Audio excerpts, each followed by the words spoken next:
மா மா சொல்றா நான் ஒரு டைலாக் சொல்லிட்டா. சொல்லு. கட்டின பொண்டாட்டிக்கு கணவன் விடுந்தையான், ஆ, இருந்தாலும் பிறந்துச்சு அவங்களுக்கு ஒரு அழகான குழந்தையான். ஓ, ஊரெல்லாம் ஆம்பளை புள்ளியான்னு சலிச்சாங்களாம். ம், ஏதோ பெத்து போட்டுமே அவங்க அம்மா அப்பா வளர்த்தாங்களாம்.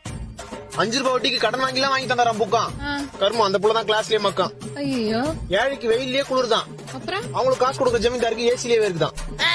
பொறுப்பா இருக்கிற பையனை ஒரு பொண்ணு கூப்பிச்சான். ம், சரி போலான்னு கிளம்பும்போது அவன் செருப்பு வந்துச்சான். ஒருத்தனுக்கு ஊர்ல வச்ச பட்டம் பயந்தான் ஒலியான். சரி, ஆனா அவங்க அப்பா பாக்கெட்ல 5000 ரூபாய் இருந்தாலும் அசாட்டா தூக்குற அளவுக்கு தைரியசாலியான். அப்ப புள்ளைக்கு பணக்காரன் பேர் வச்சானா. அப்புறம் அந்த புள்ள வீட்லயே 10 ரூபாய்க்கு பிச்சை எடுத்தானா. மாட்டை பார்த்து குழந்தை கவுவிச்சான், ம், அதை பார்த்து நாய் வவுவிச்சான். அப்பா காசெல்லாம் அம்மா கரைக்குதான். இதை உண்மைன்னு சொன்னா நம்மள முறைக்குதான். புரிஞ்சுச்சா? 19 வயசுல 20 பொண்ணுங்க கூப்பிட்டாலும் போக மாட்டானா. ஆ, இப்ப 24 வயசாச்சே கல்யாணம் பண்ணி வைக்கல ஏன்னு கேட்டானா. டைலாக்மா, இது டைலாக்கா? டைலாக் தாமா, இது டைலாக். டைலாக் தாமா. டைலாக். Download ShareChat.